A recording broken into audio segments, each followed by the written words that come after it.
Perfect. So I think now, can you just check the YouTube link, Ro, if it's working? Yeah, I'll just check it.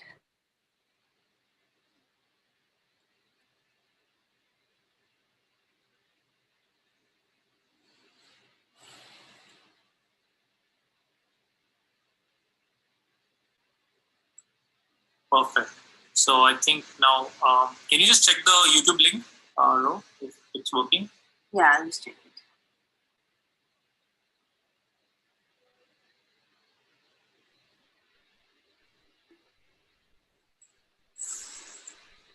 Yeah, A lot of people are having this problem, passcode problem. Did you need the passcode after when? Yeah. Can you just check the YouTube link, Ro, if it's working? Yeah, I'll just check it.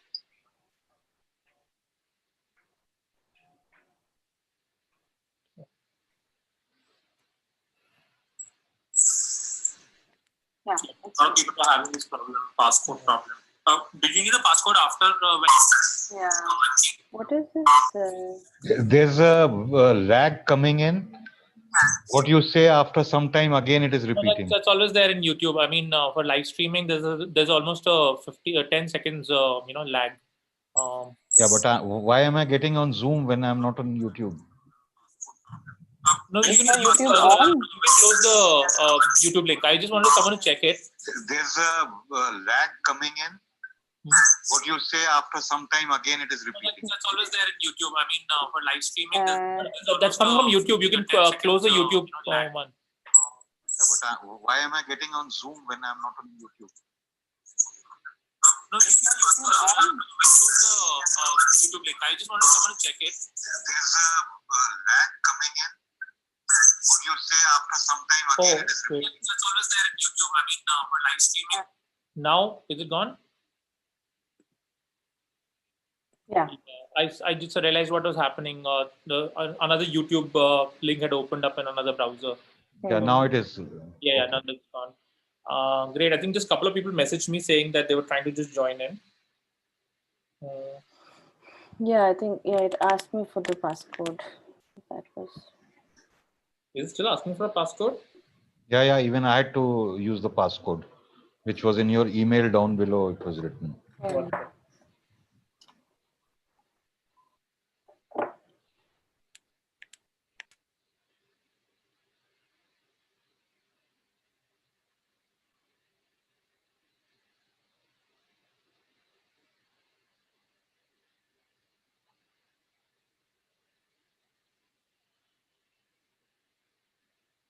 It's weird. I had switched off the passcode thing. Oh, hi, Anaga.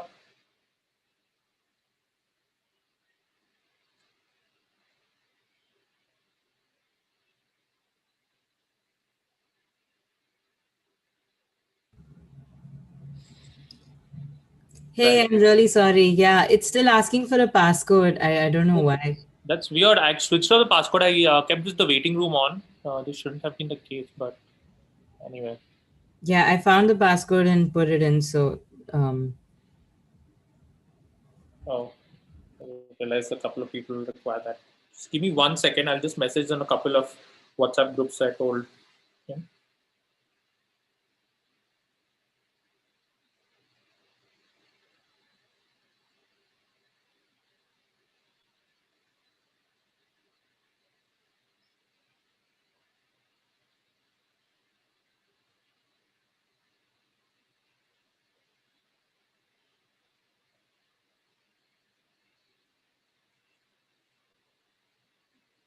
Hey. Yeah. So I think, put it on the couple of groups. I realized that didn't have the thing. Okay, let's just begin in a minute. We'll start recording.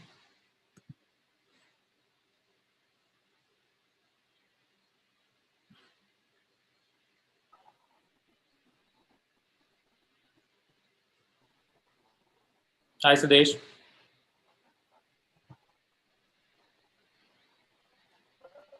That reminds me, let me just put it on. Fine. Yeah. I just realized the passcode issue, so I'm just sending it on a couple of groups that I realized wasn't.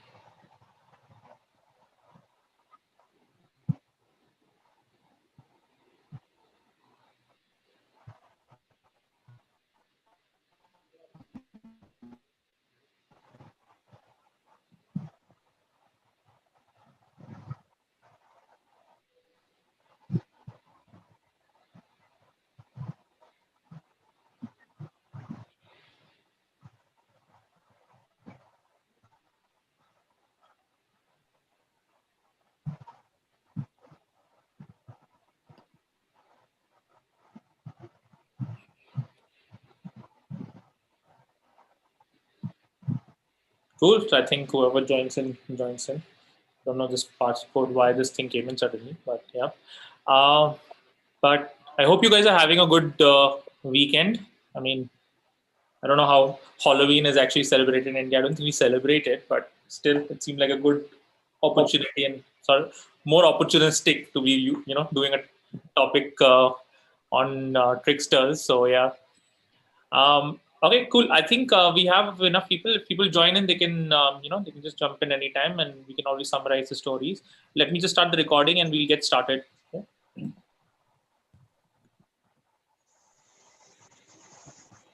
Great. I will.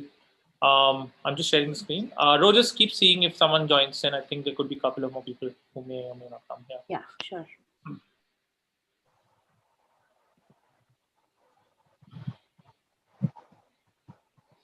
Are you guys able to see the screen? Yes. Awesome.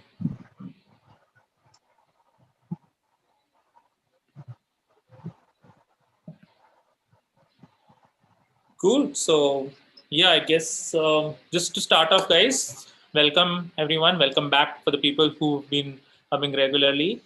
Um, just 1 second. Give me 1 second. I just realized something. Yeah. You're not hearing any background sound, right?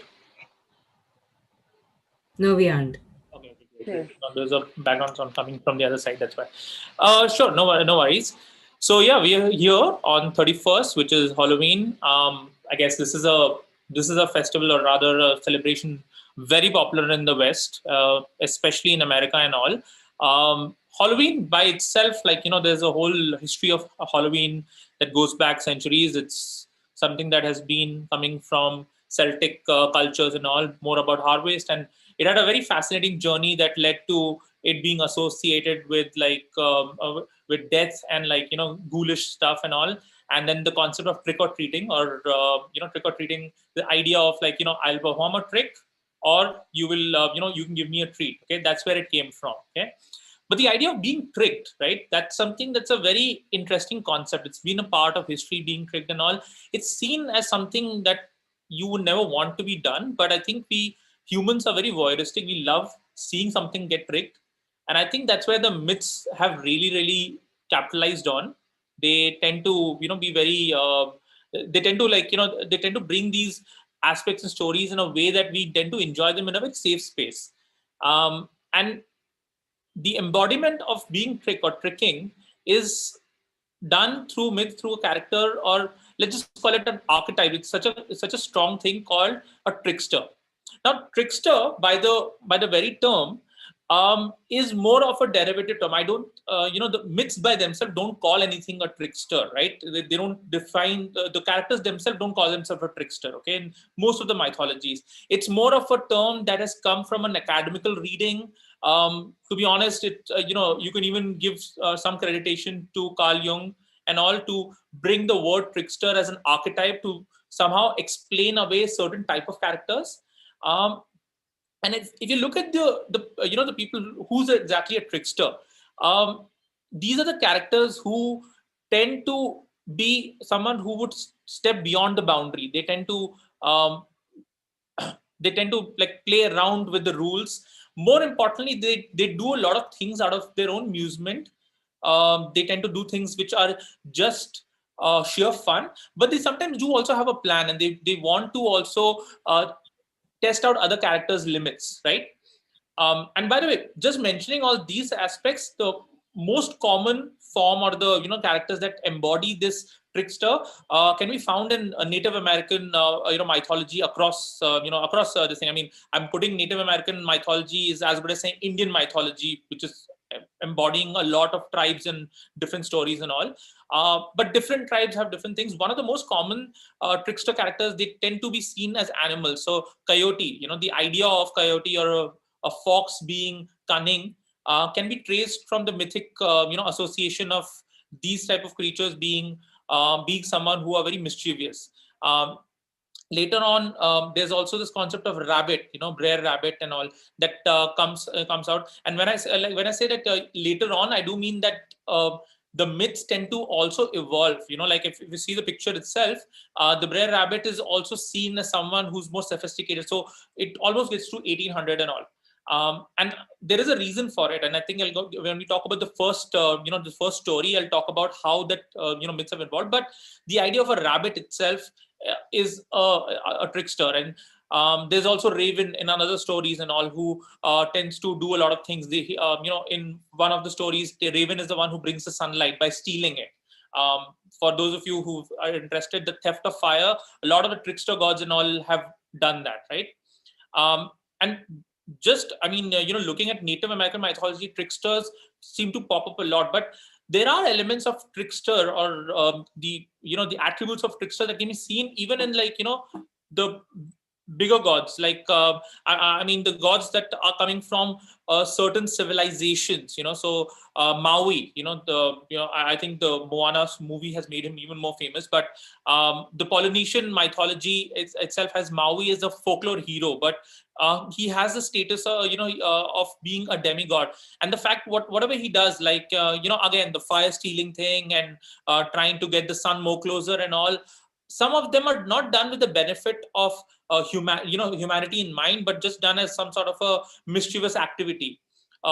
Even Hermes, if you look at the god, the messenger of gods, right? Right from birth, when he's born in the story, he steals the cattle of Apollo, and there's a whole story where, like, Zeus finds that extremely funny. He is Zeus's son, as most of the gods are, because of Zeus's dalliances. But like, Hermes himself is someone who loves gossiping, and because he's someone who loves gossiping, he's very good at traveling and all. He ends up, spreading a lot of these misinformation, and a lot of these stories and all, that ends up affecting the plot of many of the mythologies. This is something that is very common in different mythologies. You can also see in our own mythology, we have someone who does that. Egyptian mythology, you can even set one of the major gods, along with Osiris and Isis, the one who ends up, like, tricking Osiris into a coffin and all, can be considered a trickster. I mean, to be really honest, many of the Egyptologists, and when you are trying to read up Egyptian mythology, the word trickster and all is associated with with Set. And Japanese mythology and Chinese mythologies also they don't have a particular god who can be called tricksters, but they do have spirits, and they do have creatures who are associated with doing tricks and all. So what you see is that the trickster archetypes does spread around in this thing. If you look at the three major sets of the mythological systems, the Abrahamic system, the Indic system, and the Greco-Roman and all, you can see obviously it's again very difficult to call someone who stands out as a trickster, but the trickster attributes are there in saying. I mean, I'm going on a limb, but I would even say the true god of Abraham itself is somewhat of a trickster. I mean, the idea of doing a flood, or there is a little bit of unpredictableness in him, right? Obviously, it can be argued that he does give fair warning and all, but some of the things that he's done can be attributed to a trickster quality. Satan himself, like, just to give you an idea, the word Satan comes from the root of it is Al-Satan, who's an accuser, who basically challenges God that, are you really sure humans are as good as you say? And all the activities he does, whether it's talking Eve into taking the bite of a forbidden, the fruit itself, are the tricks and manipulations that he does. So in some ways, even the Satan is a trickster, right? Obviously, the way we see them, the way we see the tricks, also talks a lot about the culture itself. Because if you come back to our own mythology and all, especially Puranic mythology, the stories and all, I mean, Krishna himself, like, right, the number of the diplomatic stances and the way he's done, the lies he tells at times and all, are trickster qualities. But the way we see them, probably because the word trickster is associated also with certain types of animals and all, it's a little of a stretch to call him a trickster. But going by the archetype of, like, someone who's pushing the boundaries, someone who who manipulates people to get a plot going, is a trickster, right? So Krishna in that way is a trickster. But the reason I wanted to point this out is that it's a very difficult thing to explain it as a phenomenon, because the complexity, the more you unravel this figure, this idea of trickster, and you look across mythologies, the more you realize it's very complex. And then it goes back to saying, how you defining tricksters, and are you grasping at straws? Because in some ways, then you're pushing two different characters from two different mythologies, and you're pushing them. And I think this actually brings to a very important point before we go to the stories, which I want to point out. And this is a serious limitations of comparative mythology. And the reason I wanted to point this out is because in my research also, when I was going, I started wondering whether is it right to call someone a trickster. I mean, it seems more like my projection of calling someone a trickster. And the thing I want to mention about comparative mythology is like there's a common trend, and I'm guilty of it too in in my sessions and all, of many scholars of comparative mythology and even enthusiasts like me. We tend to cherry pick certain stories or characters from different mythologies, and then we try to look at these strands of common strands of narrative to make a point, which is in some ways it's interesting. It's a good way of approaching because it leads to new thinking, new perspective and all. But there's a danger out there. The danger itself is that there's a chance of missing the point of the stories. And the danger is also of the fact that then you don't tend to look at the stories of any of the culture in their own lens. You tend to bring the comparative lens every time you're approaching a new story. And that can also lead to not understanding any of these myths in their own mythical framework, which can, I think the problem that comes is that, sometimes when you're reading into a story, you tend to think of all the other stories you've read to bring that, perspective in. And you kind of miss some of the nuances of the stories itself. Because remember, many of these stories were spoken independently, written independently. So it's important to remember that comparative mythology is a good thing, but there is a limitation and there's a danger of us bringing our own projections. Just to give you an example, I want to, just to reiterate this point, I'm going to use the metaphor I've used before about cuisines as mythology. Like the idea that, asking someone what's the best mythology is asking like, what's the best cuisine. We all have different preferences and all. So according to me, this limitation is something like comparing the idea of biryani to sushis. Now, just because there is the common ingredient is rice, and yes, there is a if you kind of taste it and you try to you look at the history and all, you will have a beautiful history coming out, very different history of how biryani was formed and how sushi was formed, and maybe you can trace it back to the agrarian culture of how rice cultivation happened. But to enjoy, you may have a preference of either of the particular dishes, but you would not really enjoy it while you're comparing it to the other thing. So imagine having biryani. We all probably must love biryani and all, and thinking of sushi at that point of time, or having sushi and thinking of biryani, you're not going to really enjoy it in its own terms.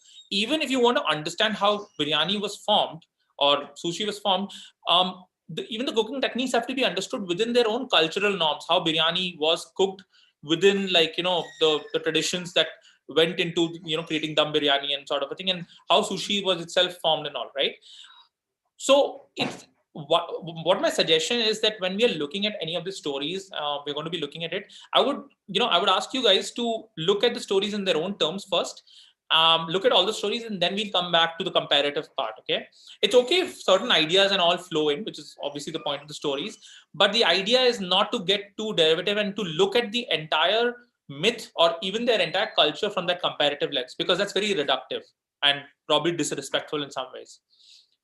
So I hope that was clear, and I just wanted to bring this up because I think the trickster did that trick in me and made me question comparative mythology. So yeah, I thought I wanted to bring this up to you guys.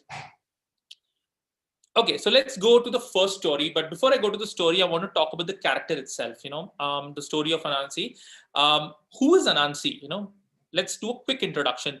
The reason I also want to do a quick introduction is because I'm taking one particular story from each of the three different mythologies.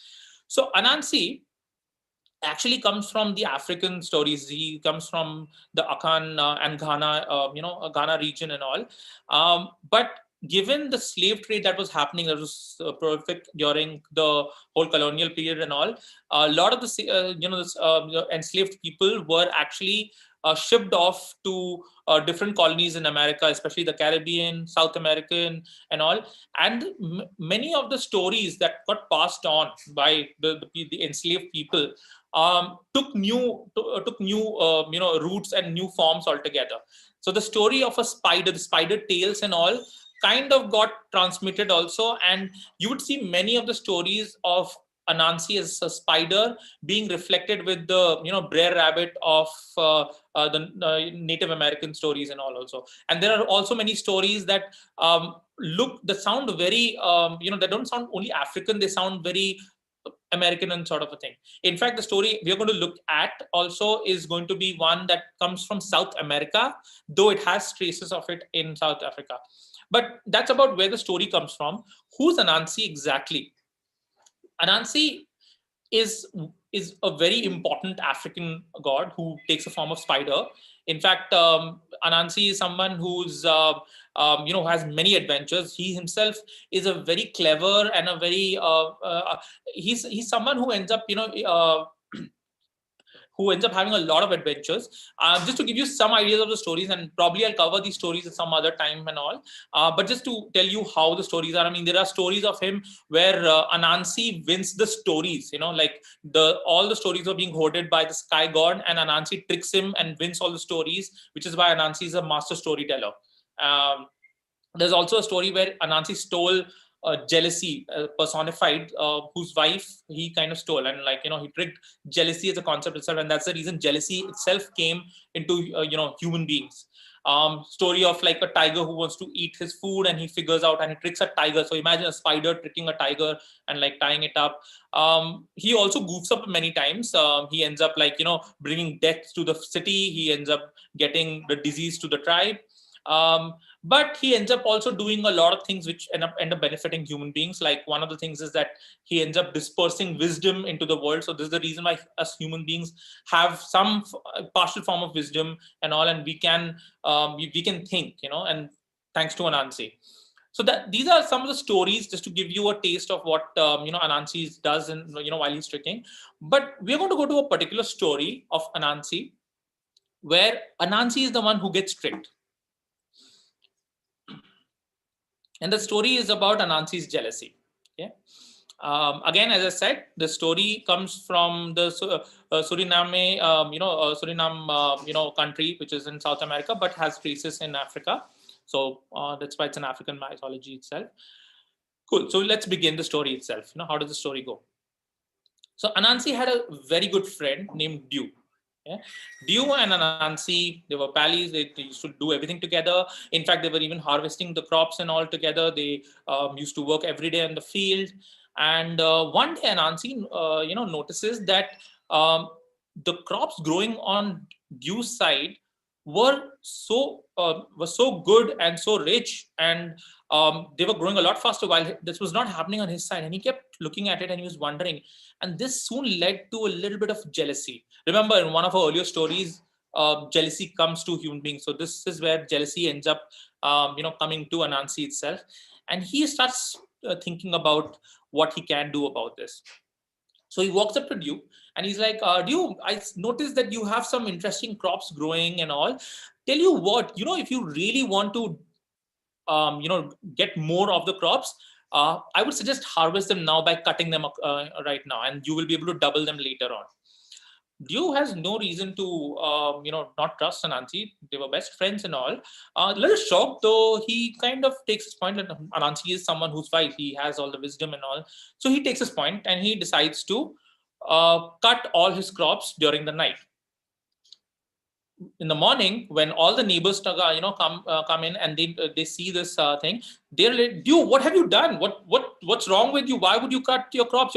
You had such a good array of crops growing up and growing in and all. Dew confidently says that, oh, Anansi told me that if I cut the crops right now, I will get double later on and all sort of a thing. At which point, all the neighbors start laughing, and they just like, I can't believe the spider tricked you. You completely got manipulated and all. This kind of gets Dew very angry, and he literally is seething, and he's like, I am going to, get my revenge with that spider. He's the he's the laughing stock of the town. So this is the reason Dew goes away. For the next few months and almost years and all, he works tirelessly, gains a lot of wealth. He gets new equipment, he gets new clothes, and his plan is forming. What he does is he tells Anansi that his mother passed away, and he's hosting, hosting a funeral, and he's going to do a burial and all. And he asks Anansi and the rest of the, the town people to come in. During the funeral, Dew is crying. He's completely upset. He's, wishing his mother hadn't died and all. And then he just simply proclaims that, oh, my mother, she left me. Only I wish that she had left me with some equipments, some things and all. As soon as he says this, suddenly a few equipments get thrown underneath the coffin. Anansi sees this and he's very jealous. He's like, wait, what just happened? How did the equipments come? And he... his jealousy takes over, sort of a thing. So he's not really thinking too much about, how could this be possible? Especially in Africa, the idea of calling out to your ancestors was something of a common practice. So he's like, oh my God, mother has actually given all these equipments and all. And then, while Anansi is confused and he's literally still thinking about what had just happened, Dew decides to cry some more, and then he just claims that, oh, I wish she had just left me some money and some clothes. As soon as he says that, some money and some clothes just get thrown from below the coffin. Anansi is really angry. He's so jealous. He wonders what just has happened out here. And he is not able to fathom that Dew, who's someone who was completely got duped, he had cut off his crops. How did he get, now he got new clothes, new equipments, money, and now he's well off. And this keeps Anansi up at night. So finally one day he's talking to his own mom, and he gets into this argument that why can't you be more like Dew's mom, and this leads to a lot of argument, and he starts getting hysterical, and he's like, oh God, why don't you just die, and saying this, he ends up completely striking his mom with his stick, that leads to his mom dying. Anansi just realizes what he's done. He's completely shocked. But then he just thinks for a second, oh, I get to hold her funeral. That means I may be able to get new clothes, new, money, and also some new, new equipments. And he's kind of giddy with that knowledge and completely forgetting of the sin, the crime he's just done right now. So he quickly calls everyone over to his place. He's kept a funeral very quickly, and he pretends to cry because he feels that he needs to reenact what Dew did. So he's crying and he's literally asking, I wish that I wish I get the gifts. But when he looks down, no gifts. He tries it again. Nothing happens again. He tries again. He wails out and all. Nothing happens. And Anansi just starts getting very pissed off. And he's like, you know what? Screw it. I don't care. I didn't really care about my mother anyway. He gets into that sort of a thinking. And everyone goes home. One day, Dew comes to Anansi's place with his mother, who's completely alive. Anansi is completely shocked, and he's like, "Wait, who's that lady? Is she a ghost?" And Dew is like, "Ha! I got you. My mom is completely alive. In fact, what I had done was I had asked my mom to hide beneath the coffin. So during the entire time, I had kept a hollowed ground. I'd asked her to hide with all the equipments and the money and everything I had kind of worked for, and I kept it with her, and she kept passing it on while when I was crying for her. And while I did this, you thought that it was my mother was dead. I never asked you to kill your mother, but you seem to have killed her for nothing." And that's when Anansi realizes that he just killed his mother for nothing, and he's completely he's completely shocked, and he's he doesn't know what to say. And Dew's mother kind of passes her condolences that okay, I'm so sorry, what happened to your mother. And Dew just says that from us, take the gift of a bag of corns. Anansi is shocked, but at the same time he's completely silenced. He's thinking of what he has just done. He got tricked by his best friend Dew, the master trickster, the spider who's known for doing so many tricks and getting away with them. has got tricked by a mere mortal. So that's the story of Anansi, and how Anansi got jealousy. In fact, this is also the revenge from jealousy itself for having stolen his wife. So Anansi kind of gets duped. It's not a very common story where tricksters themselves get duped. In most of the stories, even when Anansi gets a little tricked and all, he always comes out of it. This is one of the only stories where Anansi actually is at the end lost, and he ends up doing something so horrific that it's irrevocable. So that was the first story, guys. Yeah. If you have any questions, let me know. We can even take one story at a time before we go on to the next story. Let me know if there's anything you have. Yeah.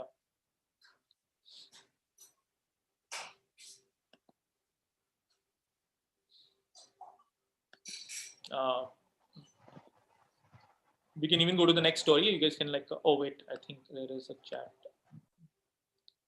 Yeah. Oh, by the way, you will see a lot of illustrations and all. I would give credit to the YouTubers and all who had actually worked on the stories and all. So I would definitely ask you guys to check out the channel. But yeah, I really love some of the illustrations and the emotions that has been captured with the other thing. But that's true. Okay, so let's do one thing. We'll move on to the other story. But I hope you guys enjoyed the story. This was something that stands out very differently. It also has a lot of complex emotions and all. And I want to, acknowledge the fact that while, Anansi does something so horrible and all, he's not seen as a bad person. He's seen as someone who's a nuisance at times. But people also like him. He's also someone who gets along with a lot of people. He is able to trick a lot of this thing. He has, he has his own family and all in many of the myths and all. Okay, so I do want to say that the fact that he kills his mother is something a bit of a shock, even in stories, because Anansi is not someone who does these horrible things very often. But I guess he had it coming. Hey, before you move on, and I'm really sorry about my video, my camera somehow just stopped working. But I love the story, and I have to mention that I really appreciate how you allowed us to empathize with somebody who's killed his own mother. Like, you don't even consider it that way till the deed is done. So that was really beautifully told. Love the story. Thanks. I mean, obviously, I do think that there has to be some issue taken, and the fact that I actually judge. If I have to judge, I would judge Dew for this. Did Dew plan this out? That he's definitely. But to be honest, Dew was in the clear because he never told Anansi that you have to do this. So this trick is somewhat of a it's like he kind of knew Anansi very well, right? So speaks a lot about even the stories and all. And to be honest, many of these stories are children's stories also. So it also tells you something about the fact that this story and some of the other stories are something that was taught to this thing that okay, don't get greedy because you may end up killing your parents. So true. Cool. So cool. Moving on, we go to the next story, which is coming from the Norse mythology, and we're going to talk about Loki. Now Loki, we'll talk about first who's Loki himself, okay, before we go into the particular story. Loki comes from the Norse mythology. He's one of the he has the ability of shape shifting. Norse, in Norse mythology, there's a group of gods called the Aesir's, and they're when I say Aesir's, that just means like a group. Okay, it doesn't have any I mean, there are the word has its own roots and all, but Aesir's, there's also Varniers, and there is Jotuns, which are sometimes translated as giants, right? But to be honest, all these were different groups. I won't say it's similar, but it's something like how Devas and Asuras are there. Now, obviously, we tend to stereotype all of them into these good, bad, and all. But to be honest, all these gods had their own issues and all. Loki by himself, he had Jotun, his parents were Jotun, sort of this thing. Though he is in the stories, he's seen as a stepbrother to Odin. Okay. And the reason I mentioned this is because in the modern depiction, especially in MCU and all, Loki is seen as someone who's the brother or brother of Thor, Thor himself. But that's not the actual thing in the the mythologies. He's more like a uncle, though he ends up being very servitude to Thor. To be honest, Loki does a lot of slapstick and like he gets a lot lot in trouble. He has a very strained relationship with the gods who lived in Asgard, sort of a thing. He himself is a god of mischief. He's known as the god of mischief, and he does these weird things. Many of his stories, he ends up while he does a lot of things that really hurt the gods and sort of a thing. In fact, he's the reason why Ragnarok even comes in place, which is the fight of the gods where almost everyone dies. In some of the other stories, he, while he gets the god in trouble, he's also the one who gets them out of trouble. So he always figures it out. And there are very fascinating and fun stories. And also there's a story where one day, just out of mischief, he shaves Thor's wife, Sif's hair off, sort of a thing. And then she wakes up and she's supposed to be one of the most beautiful of the goddess, sort of a thing. And that, just imagine that happening in an Indian mythology or some other mythology where, one of the goddesses and all, someone just decides to shave the head off. Okay. And then because of that, he has to figure out who can make a wig or a nice hair, sort of a thing. So he helps figure out, he goes to dwarves and tries to get hair made and all. There's conditions kept and all, and then he fulfills them. There's a story where he ends up someone comes to the gods and says that I'll build up an entire wall. Loki convinces them that don't worry, I will not let them complete the wall, so we won't have to pay them. But he does, and then Loki story goes is that he tries to seduce a horse, and he gets pregnant by a horse when he's in a form of a mare, which just tells you something else about Loki itself. And the child that comes out of it, Sleipnir, is sort of a steed of Odin. Okay. Now, in my pronunciations, you will notice some changes. I will not be pronouncing them exactly as they are spoken in MCU and all. So it's Loki, it's Thor. These are the ways in which the Icelandic pronunciations. It's something that I've been reading and listening to a lot of the scholars and all. So I'm trying to bring those things back, but I may slip in sometimes. So just keep that in mind. Okay. But yeah, I mean, there are other stories also where Loki does things which are very, very, they go beyond just being small, funny sort of a thing. He ends up, because of his mischief, Baldur, one of the gods, ends up dying. Again, there's a whole story behind that and all, which kind of gets Loki to be tied up to a boulder and have a venom of a snake being dripped on his face. And every time he's shaking, earthquakes are formed, and that's the reason why we have earthquakes. Finally, he lets loose and brings about Ragnarok with his children. One of them being the Midgard serpent, which kills Thor, and Thor kills and all, sort of a thing. So there are many stories, and Loki is very important. Okay, and he's definitely someone who loves playing around. So he's probably the best archetype in the Western mythology of a trickster god. Norse mythology tend to also be sometimes written almost as a future sort of thing, because the entire Ragnarok is written as a prophecy that this is going to happen, and Odin and all are aware of it.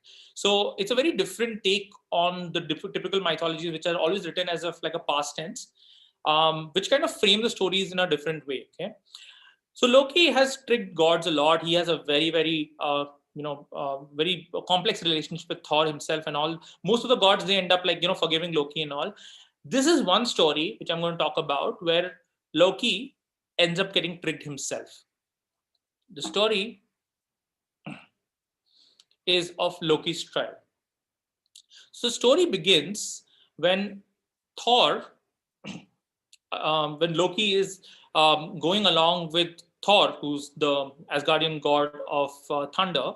And there's also Thialfi, who's Thor's boy servant. In a myth before this, Thialfi met the two and decided to follow them on an adventure. They're heading to Jotunheim, which is basically the land of the giants. Okay. Now I want to bring up one clear thing, that while the translation goes to giants, because that's the thing, Jotuns were never supposed to be giants in this thing. They're just they were just different people and were as different and all as the Asgardians.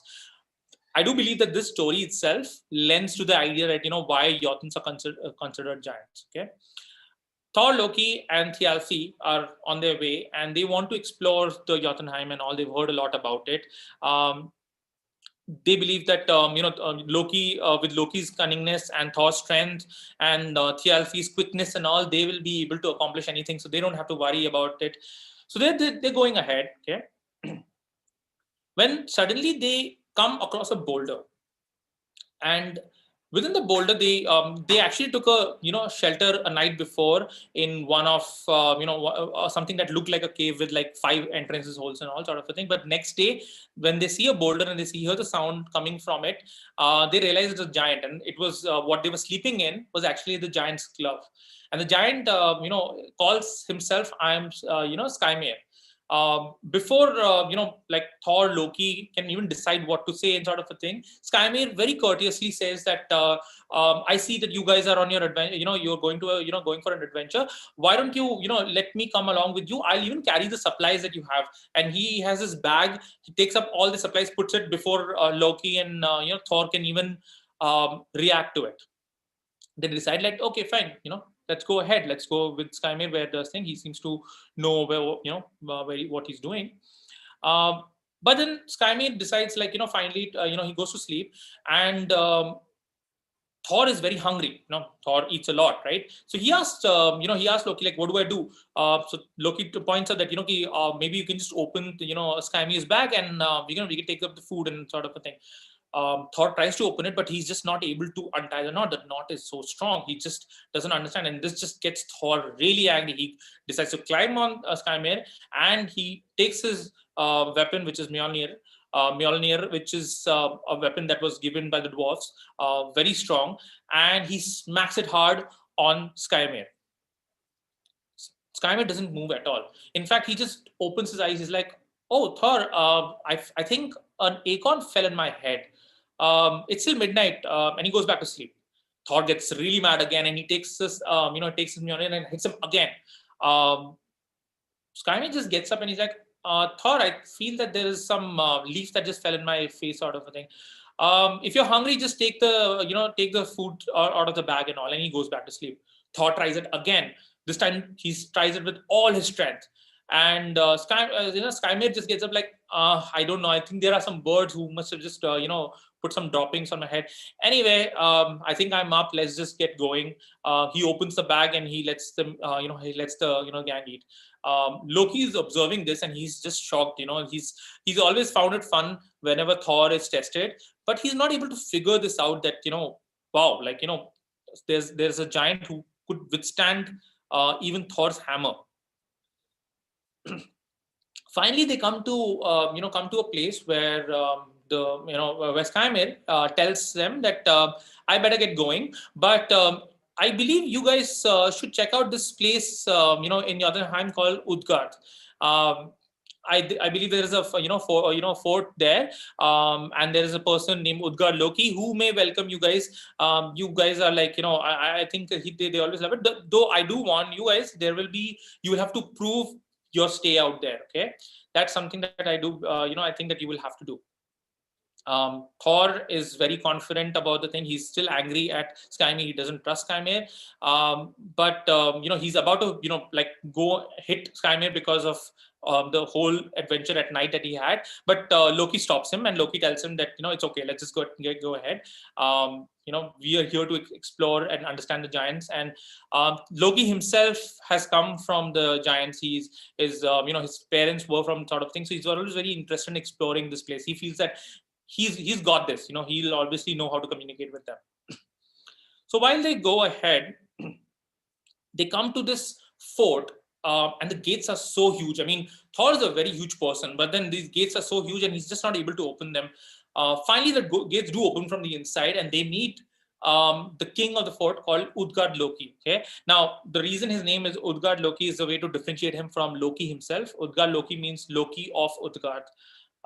And this is this giant person who's standing, sitting in the thing.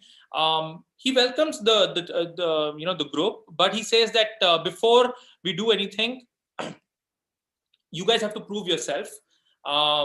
If you are welcome to stay here, and for us to board gift to you. Okay. So he says that there are 3 tasks that you will have to definitely do before we can do it. Okay. And he doesn't believe that Thor, Loki, and Thialfi will be able to do. Okay, despite having heard of Thor and Loki a lot, he is just not confident. This just gets Loki and Thor really angry. Okay? So the first thing, Loki is, he says that, okay, I want to see who amongst you can eat the fastest. Okay. So Loki says, yeah, that's me. Okay, I can eat really fast. Loki was known to have quickly eaten, sort of a thing. And he's made to face this person named Loki. Okay. Loki, it sounds similar, but he's made to face this person named Loki. They both are on the opposite end, and there's like a trough of, like a big table kept with lots of meats in the thing. And the competition begins that whoever can get to the middle will win. Okay. Loki decides to eat very fast. He's gobbling up and sort of a thing. Loki's already a very fast and a nibbler and all. In fact, he's known for stealing food from, from Thor. Thor would look away and his food would be gone. So Loki's got this. But by the time he comes in the middle, he notices feet, and then he looks up and he notices Loki's sitting on the table. And Loki's not just eaten the food, but he's eaten half the table itself. Loki's shocked. He had never known something that could be as fast. He knows something is up here. While he goes rejected, Thialfi says that, I'm a mortal, but I can race really fast. So Udgard Loki says that, great, you get to race Loki, Hugi. Okay. Thialfi decides to dash. He runs really fast. Hugi is right behind him, but as soon as Thialfi reaches the finish line, he always sees Hugi, right there waiting for him. He does it again the same thing happens. And finally, he's just so tired, he cannot run anymore. Thor is like, don't worry, I've got this. He obviously considers himself much more mightier than a mortal and the trickster god. So he's like, bring me what is the challenge? So Udgard Loki tells him, I want you to drink from this cup. Most of us, we can finish the entire cup. In Viking era, the cups used to be of a horn shape and all. In one gulp, maximum 2 gulp, but we would never do 3 gulps because that's just embarrassing. Thor's like, oh, I got this. Drinking is my thing, right? So he's literally like, he lifts the cup and he takes a big gulp. Okay. Nothing happens. There's not even a single movement. He decides to take one more gulp. He takes such a big gulp, but the water level just hardly moves in the cup. He doesn't, the water level is still at the brim. It is just barely moving, sort of a thing. And Loki tries again. He takes the 3rd gulp.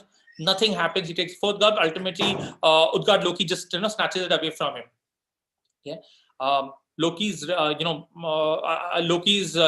it amusing, but he's also surprised. I mean, if someone like Thor is not able to do it, Loki's just not able to figure this out.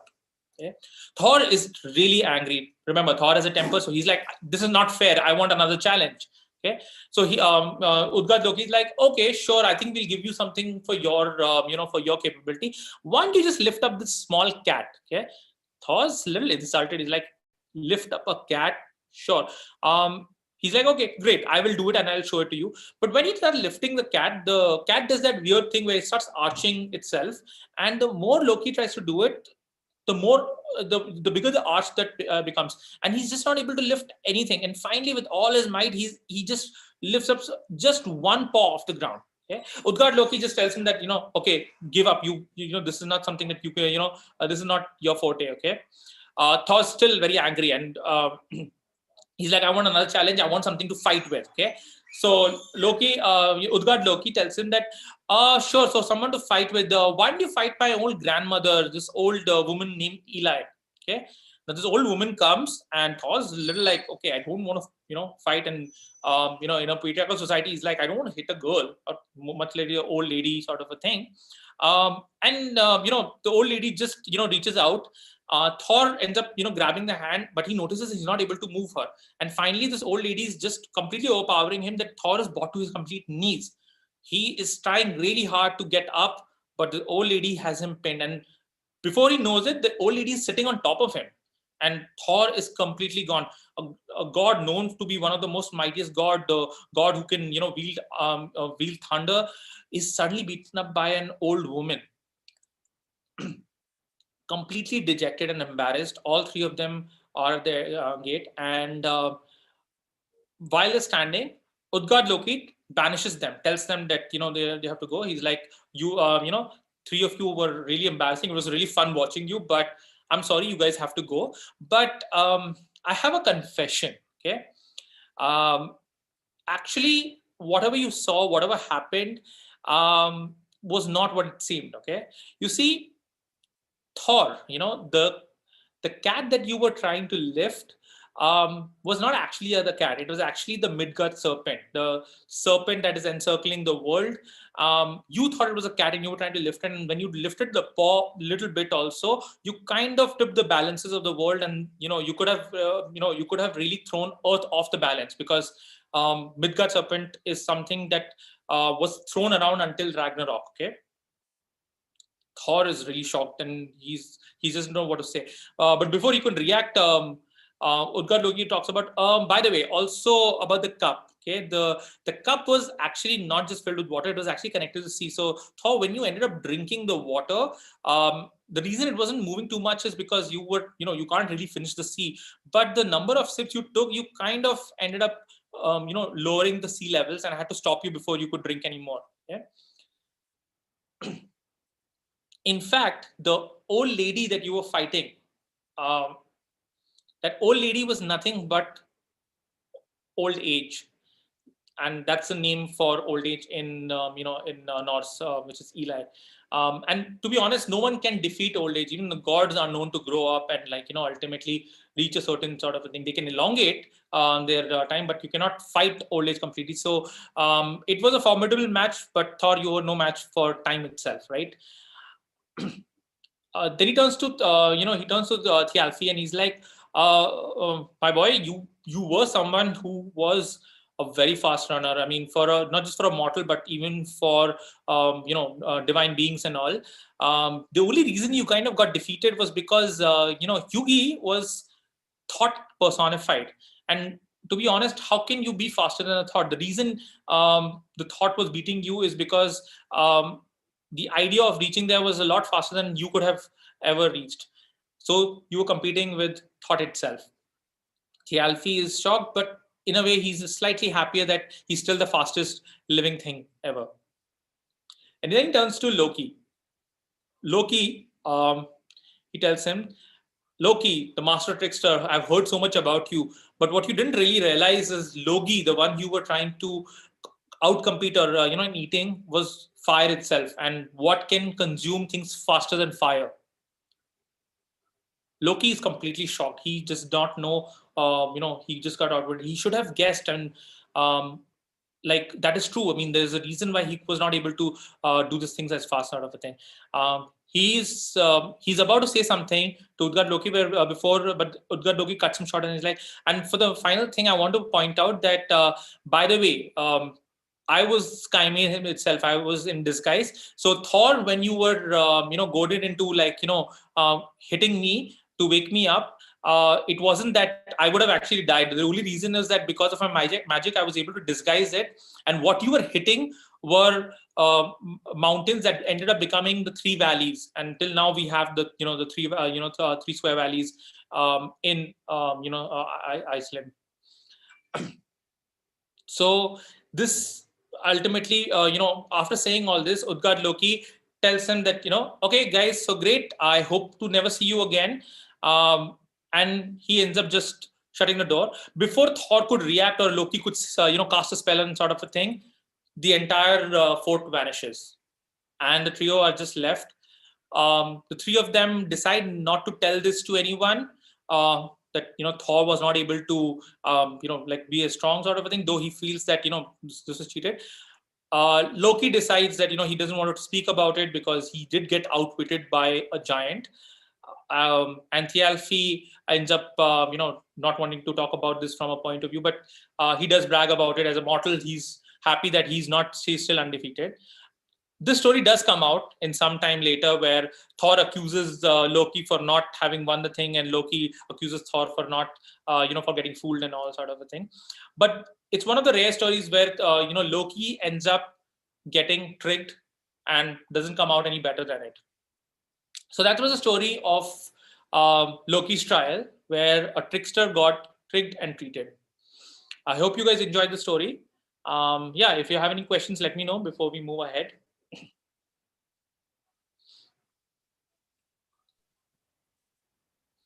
Hey, hi, Anupri. Komal here. Hi, Komal. Hi, I'm really enjoying this session. No questions really, but this just reminded me of another. I don't know if we can call him God, but similar trickster, I would say, in Indian mythology, which is Narad Muni. And a lot of times we've heard stories where he also gets tricked sometimes from gods.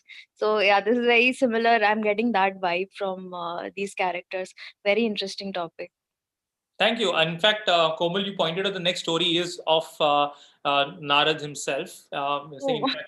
I was going to talk about that. So thank you for bringing that up. And it's good that it's giving you that vibe, because that's the point of the story. The reason I was trying to combine these, curate them together, is because there is something very common. Obviously, each of these stories were written in sort of a thing. And like, what I mentioned in the starting is that each of the stories is meant to be enjoyed in its own terms. But for the sake of the things, it's also interesting to see some of the commonalities and all. And it's just it's very interesting that like you mentioned Narad, because going to the next the session itself, I was going to talk about how Narad also, to be honest, calling Narad the trickster is again a little dangerous. I'm pretty sure a lot of people may even find that offensive, because the word trickster is associated with cunningness in a very petty way, but Narad does show certain qualities of other characters, whether it's Loki, whether it's Hermes and all. And he also ends up having a lot of his own adventures. Just for everyone's context, I know most of us, especially most of us being Indian sort of a thing, we know Narad and all. But Narad also has a fascinating set of stories. He's obviously best known as the person who keeps saying Narayan, Narayan, and he's like one of the biggest devotees of Vishnu. He's a son of Brahma himself, and ends up like being a big part of many of the stories, sort of a thing. In fact, like he comes at very key pivotal points in many stories, and he comes in a point where you can't help but believe that in Hindi you say that chabi chadana, that's what he's doing, right? There's a story in like in Kans, when he hears the Akashwani that the eighth child is going to be killing you, Devki's sort of a thing. Kans could have just waited out for the eighth child and killed him, but Narad convinced him that, okay, how do you know what is the eighth child? He shows him a petal and says that, which one is the eighth petal, okay? Instigating Kans to kill, sort of a thing. Now, obviously, in Indian mythology, there's always a backstory. And to be honest, many of the backstories were written later on. But let's face it, the beauty of, the Indic mythologies and all is the level of backstories and all as a way to justify, and the adding the idea of karma, is as the reason for why this was done. So many times, and most of the times, Narad also does this because he's working on the side of dharma, though but the way he goes about, enacting dharma and all is sometimes downright scary, but also some things that like just become playful. And many of the stories, they just come in a very light-hearted way, sort of a thing also. But he's also known to have done very key important things. There's a whole story of how he turned like a daku or a dacoit into writing Ramayana, and that dacoit got to be known as Valmiki. Okay, he becomes the first poet, sort of a thing. For those of you who are interested, I had done a session on stories of the storyteller. It's on my YouTube channel, so please feel free to check it out, where how Narad had prompted him to do it. And even in the story of Ramayana and all, he does come. In fact, Ravan is known to have been defeated by one person named Vali, and there's another one, Kartavir Arjun. But Vali is supposed to have defeated Ravan by putting him under his armpit.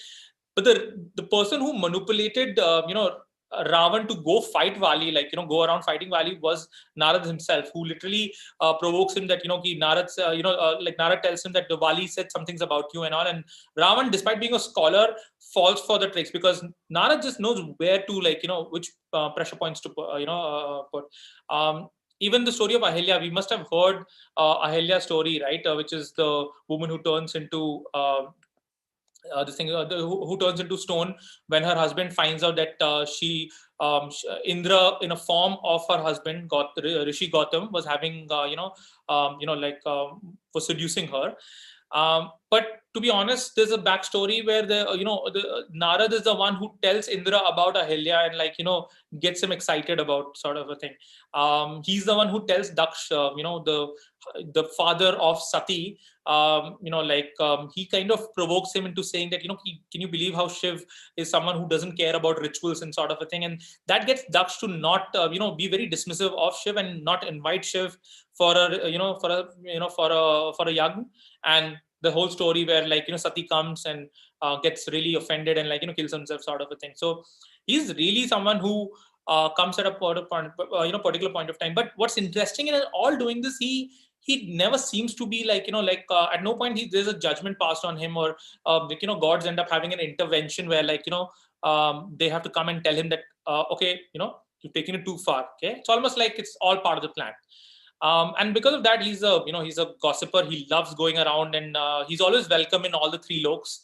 So he does that. People know that he is someone who loves talking and loves gossiping, but they still invite him and they still respect him. But we're going to talk about this one story where he ends up getting the short end of the stick. Okay, very interestingly, why he gets shot on the stick and what leads to the situation is something very important in the entire pantheon of stories. So we'll talk about that. I believe some of you must have heard the story also. To be honest, the story is not that unpopular. In fact, it is so popular that I was able to find the illustrations from Amar Chitakatha itself. So here's what the story. Here's what happens. Narad is one day decides to do tapasya. The reason he's doing tapasya is he wants to figure out a way to get Vishnu to come to earth and destroy Ravan. Okay, but he's just not able to find a way to to give him enough reason, sort of a thing, to do it.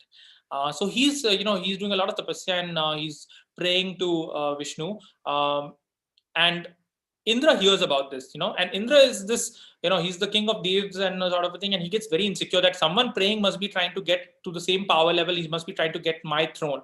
So he ends up sending his apsaras and all to always distract the tapasya. And this is a very common thing that keeps happening across, right? The apsaras keep coming and they end up trying to, through their through their dance and all sort of a thing, they try to open the eyes of any rishi, so that they cannot able to achieve that kind of the powers itself.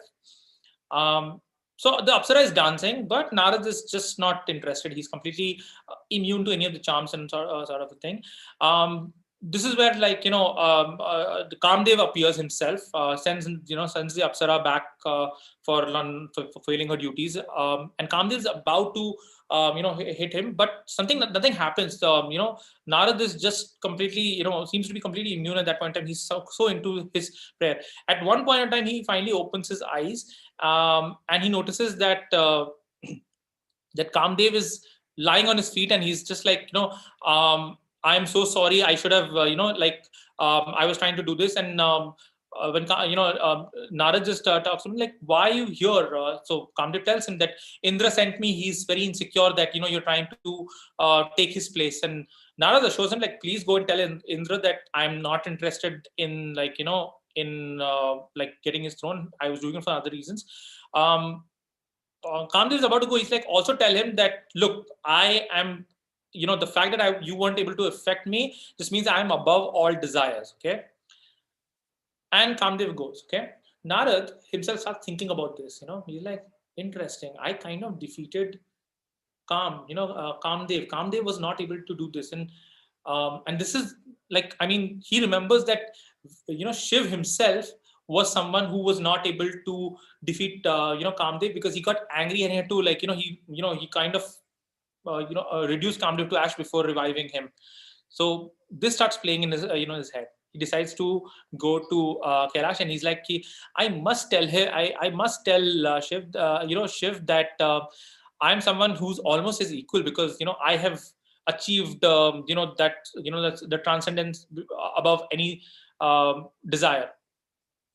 So he reaches the Kailash, and he wishes Shiv and Parvati, who are very happy to see him. They always love Narad coming over and all, and but they notice something's different about him. Narad just seems overly gleeful. He's always gleeful. He's always someone who plays in riddles, but this time he's something up. He wants to say something, and Shiv asks him like, "Okay, what is it, Narad? You seem to be very excited. You want to tell me something?" And he's like, "Oh, Mahadev, I just want to tell you that I conquered Kamdev when Indra was not able to, defeat me, and like Kam was not able to do it. I do remember you had a bit of this problem, so it's very interesting, right?" And like, he just slips that in.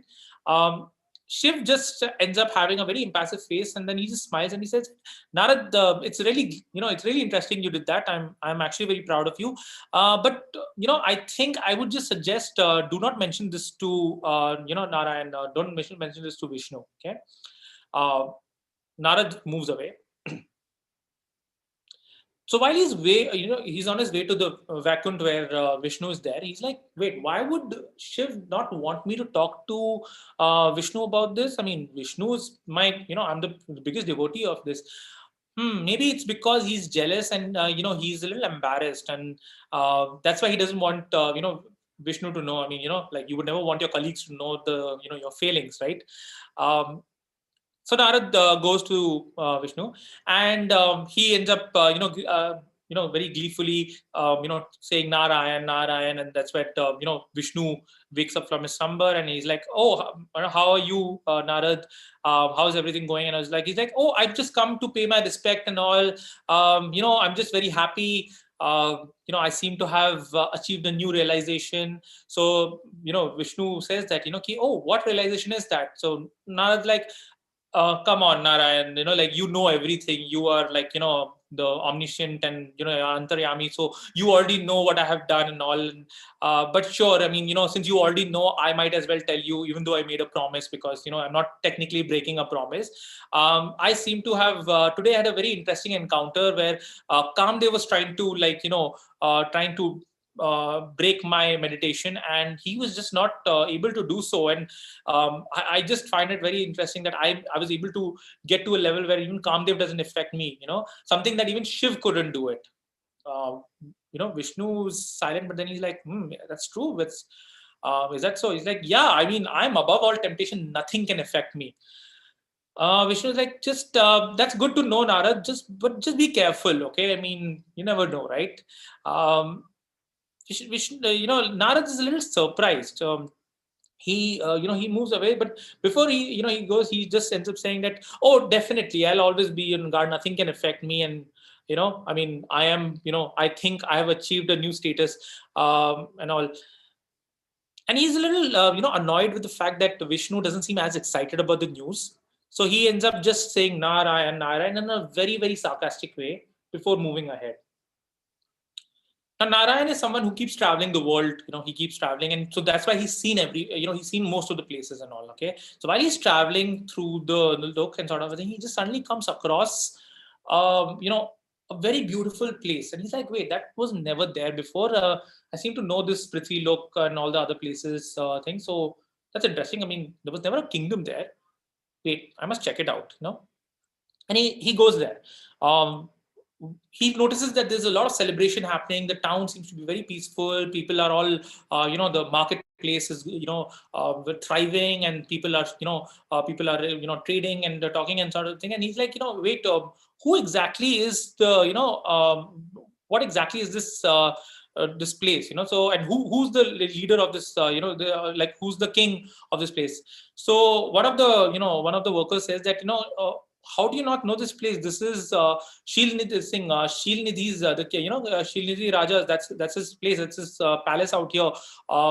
And he's just like surprised, like, "But I've never heard of Shilnidhi. Who's exactly that?" Is like, "We've always been here and all." The guy is very surprised, like, why is Narad asking this question? Yeah. Just then, someone comes from the palace and screams like, "Oh, Narad Muni, it's so great to see you here." And that, it's a king himself. The king, goes, greets, touches his feet and says that, "I'm so honored for you to have come to the city."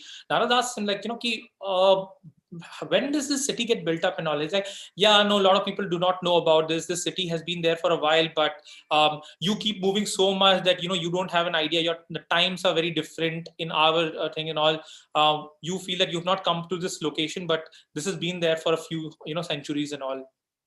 Narad is surprised, but he takes it. He's like, by the way, we are having a lot of celebrations and all. He's like, yeah, I wondered what is that about. He's like, oh yeah, let me tell you. And here's my daughter, Srimati. Now, Narad is a rishi, right? And whenever rishi comes in, people want rishi's blessing. So Srimati is, tells Narad that, could you give could you give your blessing to her? We are going to have a swamvar. But Narad is just stunned. He's completely mesmerized looking at Srinidhi's thing. Something about her he's just not able to place, and he's completely mesmerized by her beauty to the point that he's not speaking. And Srinidhi says, Narad Muni, like, could you give her a blessing? He's like, oh yeah, yeah, sure. You are so beautiful. I believe that you don't deserve anyone less than Hari himself. Which is the name for Vishnu. Okay. You shall have someone as good as Hari. Hari himself. While thinking about it, what is a way I can get her. Okay. Saying this, he moves away. Srimati doesn't say something. She just she just moves away back into the palace. Srinidhi invites Narad, and he tells her that it will be really great if you can come for the Swayamvar also. Your blessing and your presence will be really delightful. And this gets Narad thinking. He's like, interesting. I think, yeah, I will come for this. If I can find a way to make myself a suitor for her, to be the suitor for her, I will be the luckiest man on earth. But how do I really get her? So he says that, yeah, I'll be there for the, Swayamvar. He's basically invited to be a rishi, but then he's thinking that if I can find a way to, to be worthy of this Swayamvar, I can definitely come back. So he thinks about long and hard, and he ends up praying to, Narayan, and he's like, when he's praying, Vishnu appears in front of him, and he says that, Vishnu, and Vishnu's like, what do you, Narad, you called me so fast, like, what do you want? He's like, I just came across the most beautiful woman, and I must have her. Is there a way? I just wish. And Vishnu's like, I thought you were above temptation. He's like, yeah, I am above temptation. I just think that I think I'm worthy of her, but I have a small request. I'm someone, who's always dressed as rishi. I'm not exactly the paragon of being considered good looking and all. And I did tell her that she will have someone as Hari. Could you just grant me your face for this for the Swayamvar? Vishnu says that, could you grant me the face of Hari? No, that's what he says. Vishnu's like, are you sure that's what you want? Narad falls on his feet and he's like, just grant me this. This is all I have. I have never asked you for anything. Please just let me have this. He's like, great, you shall have the face of Hari. Okay. And saying this, he ends up going, and Narayan is really happy. He quickly dons on very good clothes and sort of a thing. He's really excited to go, and he's like, I am going to, mesmerize everyone. Things. When he arrives to the kingdom, everyone is stunned and looking at him. A couple of people are even laughing, and he's like, okay, I wasn't expecting laughter, but maybe they're laughing at the fact that, I'm so rich, I'm so handsome. And he goes and takes his place, and everyone turns around and seems to be shocked, or they just seem to be not able to turn their eyes away from him. And he's like, oh great, look at me, I must be really, really stunning, right? And he's just waiting for Srimati to come. Srimati finally comes, and she's walking through all suitors and rejecting each one of them, and he's very excited. He's like, great, she's definitely going to have me. But as soon as she comes, she just hardly notices him. And then finally gets up just to show him his face. Srinidhi looks at him, starts sniggering, and then she moves ahead. Narad is completely confused. He's like, wait, maybe she didn't see me properly, and he decides to quickly go behind and go and stand in another queue, so that she passes him again. He does it again, and she starts laughing, and ultimately moves ahead. Narad does it every time in every of the corner of the Swayamvar things, and every time he does it, Srimati is completely laughing, but she's also too much in her own thought. She's just not interested. Every time she looks at Narad, she starts laughing. Okay, and that's when Narad notices everyone is laughing at him. Okay, He even says that, hey, hey Srimati, I'm here for you, please marry me. And that's when people say that, marry you, a monkey face. And that's when he's confused. He's like, monkey face? Like, yeah, I mean, like, that's what you think you'd want to, marry someone who's a Vanar. That's very fascinating. Srilnidhi from the opposite end says that, he asks everyone to be quiet, and he says like, we welcome everyone, even the Vanar and all. That's when Narad gets confused. He's like, wait, Vanar, they're calling me, Vanar. And then he just realizes, he goes and checks out a water pond, and he notices that his face is of a monkey, and he's completely confused. He doesn't understand what has just happened. He turns around and he wonders, wait, why do I have a face of a Vanar? Wait, Vishnu has completely tricked me. How could he have done this? I wish I can ask him right now. And just as when he's thinking, Vishnu appears. And that's when Srimati gets very excited, and she's just like, oh, Hari, this thing, thank God you're here. And she goes and puts the garland on him. Okay. Narad is completely shocked, and he's petrified, and he's thinking about what he's witnessed. He's like, that can't be it. How could Vishnu do this to me? He wanted her for himself, the traitor. He gets so angry, he ends up screaming. He lets out a big scream, which just comes out as like a monkey screaming, and everyone's stunned. And he just turns to Vishnu, and he ends up saying that, Narayan, what have you done? You have, you promised me to give me a face. You give me a face of a monkey. Why would you do this? And then he just ends up cursing. Vishnu's, listening to him carefully, and then Narad says that, and how could you take her away when you knew I desired her? You knew I wanted her. How could you have done this to me? Okay, I curse you that, just as how you took away a woman I desired, I curse you that you shall experience the pain of having your love taken away from you. And then you will need this very monkeys of the face that you casted on me. You will need their help in getting that, your love back. It's going to happen, and it's going to happen. And that's where he curses Vishnu. Vishnu doesn't seem to react. He just smiles. He's like, Narad, you seem to be you are a very learned person, but you forgot what you asked for. You asked for a face of Hari, and Hari also means a monkey in Sanskrit. You should have been more specific if you didn't want one. Narad's really upset. He's like, what? But you understood. He's like, I know I said this thing, but the reason is I wanted to teach you a lesson. You said you had got above your your temptation, but it seems like you hadn't.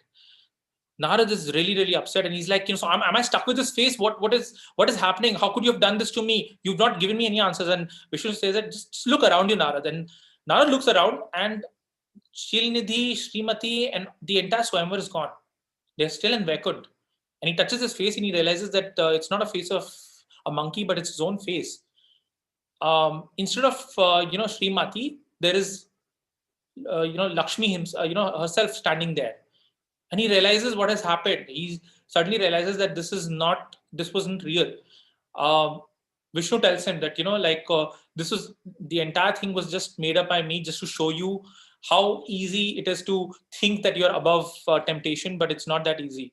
And you started having an ego about, being above temptation. So I had to play this Leela for you. Narad is really embarrassed. And he's like, I do understand it, but I did curse. I'm sorry. What about the curse? Vishnu, ends up smiling and laughing, and he says that, look, you did what you had to do, and because of you, I may have to finally go on go on earth. It is time for me to go on it, and your wish, your curse, I accept it. He says tathastu, accepting the curse, and he says that this was all part of the thing. But I'm glad you learned your lesson. Narad just puts his head in shame, and he just prays to Narayan, not saying anything. So that's the end of the story of Narad turning into a monkey, and Vishnu having cursed it. Any questions or anything for that? I hope you guys enjoyed this story also. I personally found this story very interesting. In fact, it's one of those stories where when I had heard it when I was really young, I felt it was very cruel. I thought it was like, Vishnu, why would Vishnu do this? Like, but I don't know, maybe it's a story that, it does have like a very moral sort of an ending, so it does make sense. And to be honest, like, if you realize, I think Narad himself does come across, deserving of this. But it's I love the fact that, how it ties up to the Ramayana itself. So yeah, let me know if you have any questions. Otherwise, we'll just go into some of basic observations that come across from the stories about tricksters and all. And Narad, having done this a lot, he ends up trying to instigate and all. It's very interesting to see Narad himself, like, going through a cycle where he gets completely tricked and, like, feels the brunt of, a trick played on him. So yeah, so just going ahead, let's look at some of the basic differences and similarities that do come out in the stories itself. Again, as I mentioned in the starting, comparative mythology, we have to be a little careful, but some of the things do ring true. Some of the themes that come out are very interesting, and how each of the characters, each of the tricksters do react to this is also very interesting. If you look at the first thing, the ego that was displayed in each of the each of the characters. Anansi basically was someone who was displaying ego. He's like, I want what you has, by showing that he wanted this. He was obsessed with material. He wanted the crops. He wanted the wealth and everything. Loki was very egoistic about his capabilities. He's someone who knew who could eat fast. He knew that while going to the lands of giants, he wanted to show, he felt that, he's going to be welcome because of the person he is. But, when it came to showing off his capability and all, he ended up failing. And Narad was someone who felt that, he's above, like, desire itself, and, having his, ego, this thing. And they ultimately get tricked, right? And each of them is tricked because of a reason. So if you see Anansi's trick comes from a sense of revenge. You just basically wanted revenge. Cruel revenge or a deserving revenge, that's up to you to decide. But it was, it was motivated by a sense of revenge. Utgard Loki basically does this with a sense of fun. He just wanted to, humiliate the god, sort of a thing, right? But Narad's story, if you think about it, Vishnu did this not as a sense of fun or a revenge for having thought that, he's equal to them, but as a sense of compassion, as a sense of teaching, right? And that goes to the next thing, like, the way the characters react also is very different on this thing. I mean, fine, all of them feel the same things, but Anansi is just sorrowful for what has he done. He's done something that he cannot, he cannot take back, and sort of a thing. Loki is just silenced. He feels a sense of, like shame, this thing, but he's completely silenced. And Narad is someone who feels shame for having thought that he was equal to the gods. And he also feels like, he's, he kind of did a curse on his, his guru, his master itself, right? And he feels a sense of shame altogether. What it basically shows is, and I think, what I would say that comes out of this is that all of these characters go through a transformation where they have to feel humility. They are taught to feel humility. But the fact that the story comes out, what it shows is that to achieve humility requires getting hurt. Sometimes getting hurt in a way that requires almost killing someone. Sometimes it requires, like, by having someone beat you, and sometimes having a complete tricked and, like, having your heart ripped out, right? But that's what's required sometimes, and that's something that we all have to also see, right? Like, many times we get very caught up into thinking that, we know best, right? We think we know what we have to do. We feel that we are the person who can, step over, step the boundaries and all. And I think that's why we like the tricksters also. Tricksters seem to be able to be between good and bad, right? But the thing is, everyone, has their due. Everyone gets their due. Yeah. And I think that's what the stories tell us. There is a sense of catharsis that we feel when we see someone, getting what they, what they deserve. And I think that's what happens in these stories also. It's hard to not feel sad for these characters, but it's also like, you probably had it coming. I don't know. That's what I feel. There could be another feeling and all.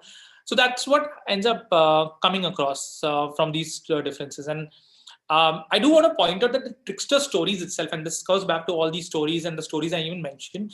What's interesting about the trickster stories, now again, I'm taking trickster in a very broad sense, not as just characters, but the idea of someone tricking, right? What does it say? And there's a very nice quote I was reading from a paper that was written, in 1993 by William Hines and all, about introducing the fascinating and perplexing trickster, figures.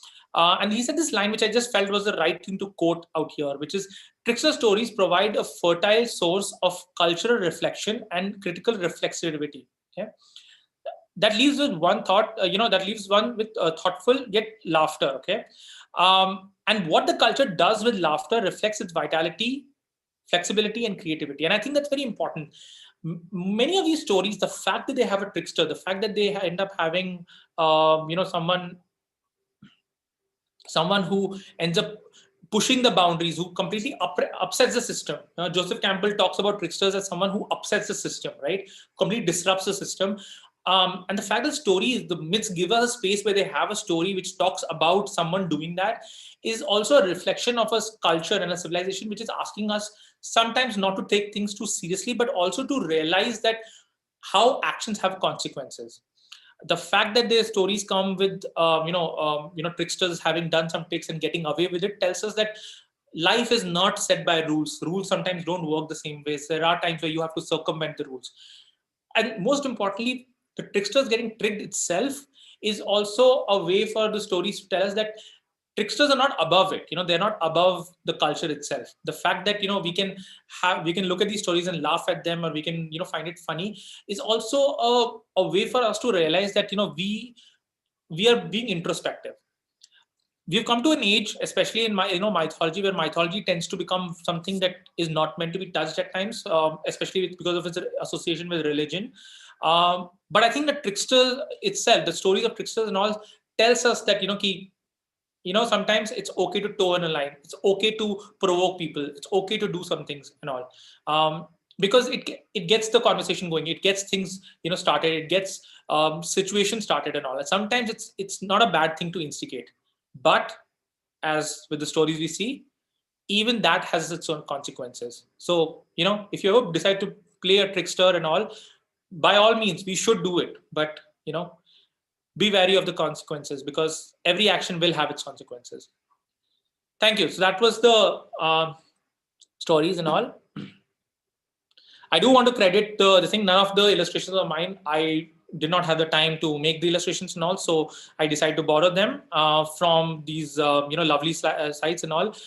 There are even the stories I've taken. There are many YouTube videos which have done the stories, and they've done in a very interesting way and all. So I will definitely ask you to check it out. Extra credit, TED, Amachit Katha, and obviously Google for any images and all that I keep searching for. So definitely this was really helpful. I do hope you guys enjoyed this session. Happy Halloween, guys. And let me know if you have any questions, comments, and all sort of a thing. And then, yeah, we can finish with that.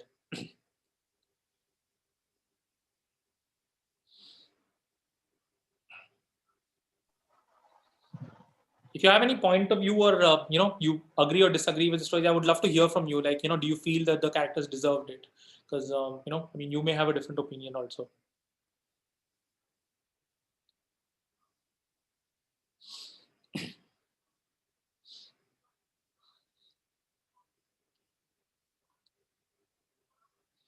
Right. So that's okay. If you do have any questions or anything, feel free to message on YouTube or on Facebook and all. I am available for any of these questions to take.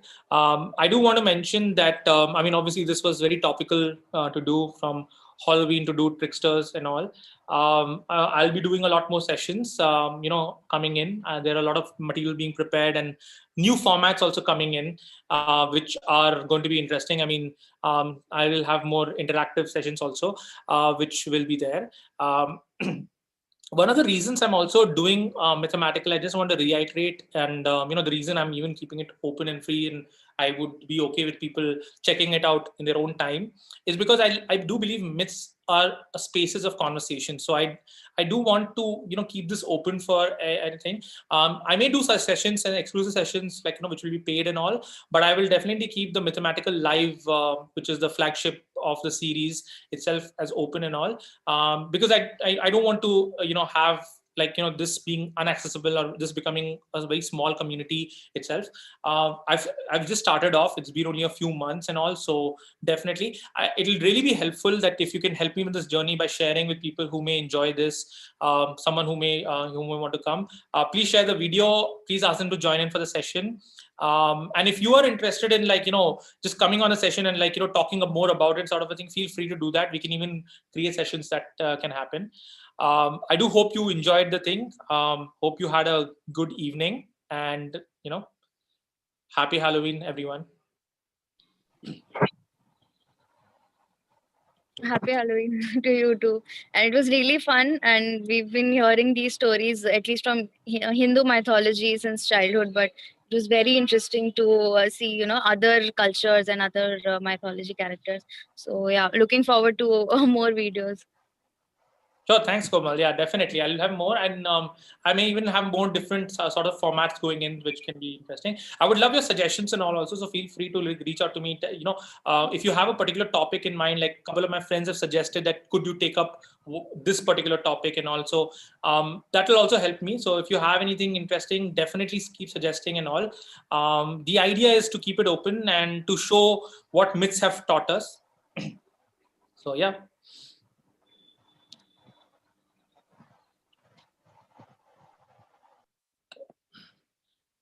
Great. So I hope, everyone enjoyed this. Thank you, everyone, for attending, and hope you have have a lovely weekend tomorrow and all.